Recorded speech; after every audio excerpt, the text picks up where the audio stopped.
So you talked about how you found out that they're trying to set up Drake in LA at one point. What exactly was that about? That was about like him and Diddy were beefing, right? They had a little beef over something in Miami outside of I think Diddy allegedly hit him or something. I think it was over the Start from the Bottom beat, where I guess it's supposed to go to Diddy and Drake took it and something silly like that. You know, Drake here, Drake there. Who will run up on him? I'm not saying it. You know, it didn't come from Diddy directly, but LA get tricky. So you know, when there are beats, like there's certain people that are gonna get called, and I'm one of those people. So you know, I had privy, you know, Drake to a little information. Like I said, I don't know where it came from, but I always, you know, it's like my brother. So I hit him. I told him like, yo, this is what it is. But I got you. You know, we over here. And I'm pretty. Well, Katt Williams was right. All them rappers are getting exposed. It just been reported that Drake's name is in the Diddy tapes, and not just his name. You can hear Drake screaming too. That claim hit hard. But once you sit with all the info that's been stacking up since 2014, it doesn't sound too wild anymore. This Diddy trial brought everything to light, and for the first time, it's all lining up. Back in 2014, something went down that set the tone in the early hours of December 8th at a VMA afterparty. Diddy and Drake got into it hard.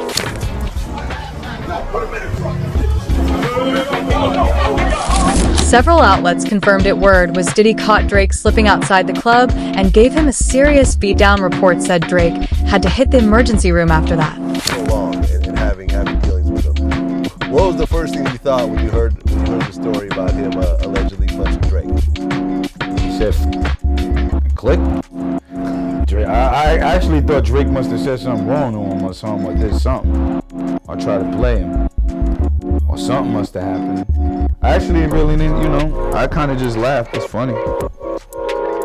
You know? Although there was no footage of this, based on people that I've spoken to close to the situation, Diddy really did punch Drake in the face. Oh, I got that call. Diddy tried to play it off later, went on air saying he didn't put hands on Drake like the world didn't already know. Like, what made you put hands on her? I did not put hands on her. And I do not want any problems with Drake. Drake is, right now, that's all I got. That's all I have to say. He's putting in his work. I didn't do that. According to multiple media outlets and eyewitnesses, he did. 50 Cent backed it up too, said Diddy couldn't recognize a hit if it was served to him. The whole thing was supposedly over that 0 to 100 beat. Diddy thought it was his. Drake heard it used it, turned it into a hit. That move got under Diddy's skin. And that night in Miami, Puff can't even hear it. See, I know he couldn't. Puff can't hear a hit? That's kind of crazy. He still get things like that. Oh, got you now. Right. Okay. You can't buy the right. You platform right now, and it's hot. You can't buy it. This is why you're fighting Drake. And you hit Drake because he used the beat that he didn't actually use. 0 to 100. Right, you see what I'm saying? So if he heard it, and then he heard Drake use it, but it wasn't a hit yet until Drake put the lines on it. And he's upset about that because he can't hear it, but he felt like he took something. but that wasn't the end of it. That was just Diddy letting off steam. Behind the scenes, things were moving way different. August 2015, Diddy went on The Breakfast Club claiming it was all love, no beef. But at the same time, he allegedly had a bag on Drake's head. Word across LA was that Diddy let it be known anyone who caught Drake out there was a reward, a quiet one, but real. That's why dudes around the city started moving funny. You talked about how you found out that they're trying to set up Drake in LA at one point. What exactly was that about?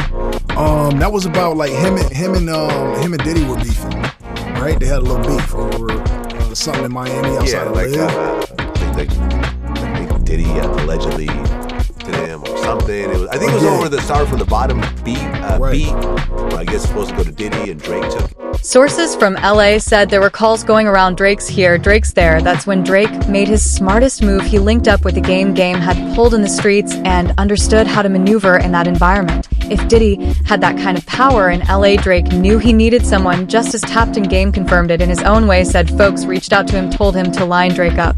But instead of following through, he played defense. He looked out for Drake. You know, Drake here, Drake there. Who will run up on him? I'm not saying it. You know, it didn't come from Diddy directly, but LA get tricky. So you know, when there are beefs, it's like there's certain people that are gonna get called, and I'm one of those people. So you know, I had privy, Drake to a little information. Like I'm saying, I don't know where it came from, but I always, it's like my brother. So I hit him. I told him like, yo, this is what it is. But I got you. We over here, and I'm pretty heavy.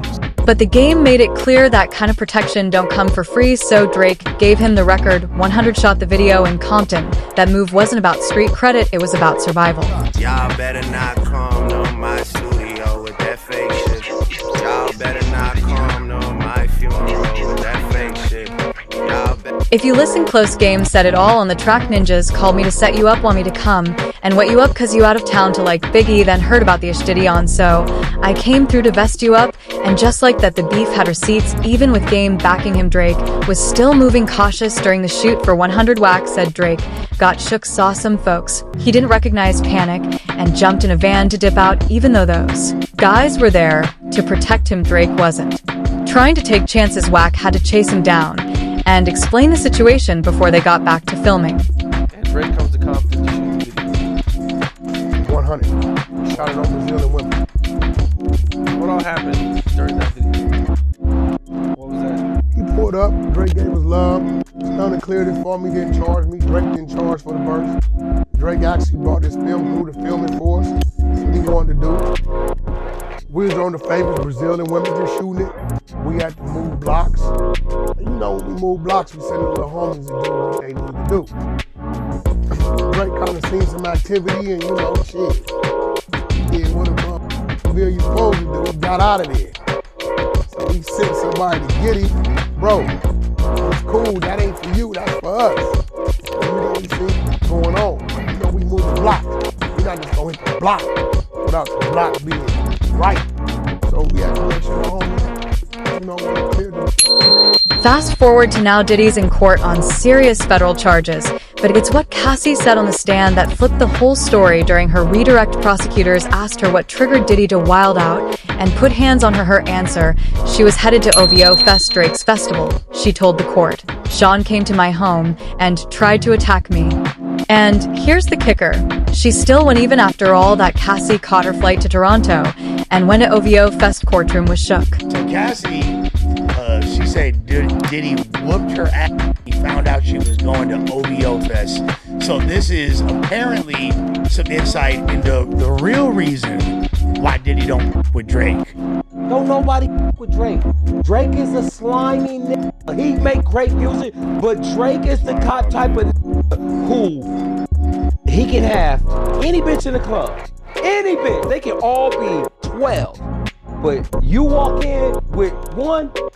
Now, if that doesn't scream motive, what does? Diddy felt like Drake was taking his girl, and it wasn't just a feeling. A 2013 rumor resurfaced during the trial claiming Drake might have signed Cassie to his OVO imprint. Whether that was official or not didn't matter. In Diddy's mind, Drake was moving in on his turf. A tweet from Lil Duval also came back into rotation. He said, "Back then I heard Diddy swung on Drake in Miami for saying hello to Cassie. Folks laughed it off at the time, but now it's making a whole lot more sense." And Drake, he been dropping clues on 4:00 p.m. in Calabasas. The whole track reads different now. Bars like, all you self-promoters are janky and they trying to tempt me. The higher I get, the less they accept me. Even the OGs trying to press me. Then came the shot, take that, no love in their heart.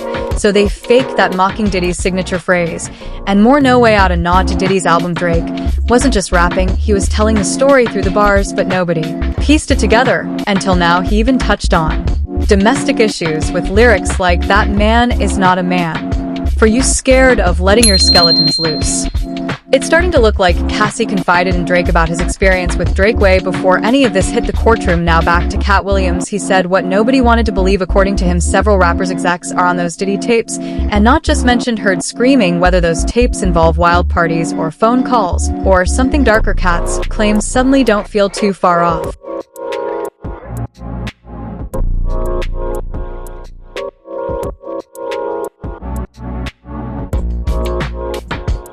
You know what the number one job of somebody that sold their soul in Hollywood is? Is to act like it didn't happen.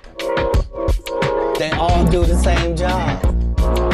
Why do you think Gary Owen... And if Drake's voice is really on there, that raises even more questions. What was he involved in? Or was he caught slipping? Either way, this whole story been boiling under the surface for years. According to several media outlets and legal analysts following the trial, the tapes are still sealed but expected to become public once the trial concludes.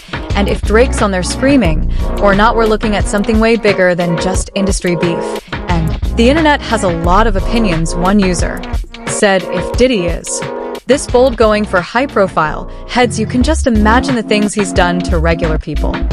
While another said, Diddy put hands on Drake and Cassie, he's an equal opportunist. Shaking my head. So what's your reaction to this latest twist? Is Katt exposing something deeper or just stirring the pot? Let's hear your take in the comments, and don't forget to watch this next video on screen because it's just as crazy.